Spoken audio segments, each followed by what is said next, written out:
കഴിഞ്ഞൊരു 10 മാസം മുന്നേ എൻ്റെ വൈഫിൻ്റെ റൈറ്റ് ബ്രസ്റ്റിൻ്റെ അവിടെ ആയിട്ട് ചെറിയ തടുപ്പ് പോലെ കാണപ്പെട്ടു. ആ സമയത്ത് എൻ്റെ വൈഫ് ക്യാരിങ് ആയിരുന്നു. അപ്പോൾ അതിനായിട്ടുള്ള ട്രീറ്റ്മെൻറ്റുകളൊന്നും എടുക്കാൻ പറ്റിയില്ല.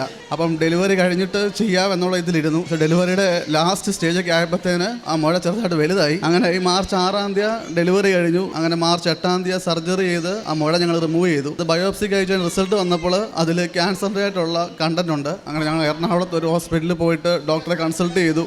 അപ്പോൾ റിസൾട്ട് നോക്കിയിട്ട് ഡോക്ടർ പറഞ്ഞത് ഇതിന് ട്രീറ്റ്മെൻറ്റ് ആവശ്യമുണ്ട്. പക്ഷേ ആ പെറ്റ് സ്കാൻ എടുക്കാൻ പോകുന്നതിന് മുന്നായിട്ട് എൻ്റെ മാതാവ് പറഞ്ഞതിൻ്റെ ബേസിൽ ഞങ്ങൾ ഇവിടെ വന്ന് ഞാൻ ഉടമ്പടി എടുത്തു. അപ്പോൾ സ്കാന് പോകുന്ന സമയത്തെല്ലാം എനിക്ക് ഇവിടുന്ന് കിട്ടിയ ആ കാശ് രൂപ ഞാൻ വൈഫിൻ്റെ കൈ കൊടുത്തിട്ടുണ്ടായിരുന്നു. ആ ഉടമ്പടി തൈലം വെച്ച് ഞാനും എൻ്റെ വൈഫും സ്ഥിരം പ്രാർത്ഥിക്കുമായിരുന്നു. അതൊക്കെ ഞങ്ങൾ ശരിയായ രീതിയിൽ യൂസ് ചെയ്യുമായിരുന്നു. അങ്ങനെ സ്കാൻ ഞങ്ങൾ വ്യാഴാഴ്ച ചെയ്തു. ഈ തിങ്കളാഴ്ച റിസൾട്ട് വന്നു. അപ്പോൾ കീമോ ചെയ്യണമെന്ന് പറഞ്ഞ അതേ ഡോക്ടർ തന്നെ ആ സ്കാനിൻ്റെ റിസൾട്ട് നോക്കിയിട്ട് പറഞ്ഞു, നിൻ്റെ മകളുടെ ശരീരത്തിൽ ഇതെങ്ങ് സ്പ്രെഡ് ആയിട്ടില്ല, ക്യാൻസറിനായിട്ടുള്ള ഒരു അംശം പോലും നിൻ്റെ ബോഡിയിൽ കാണുന്നില്ല.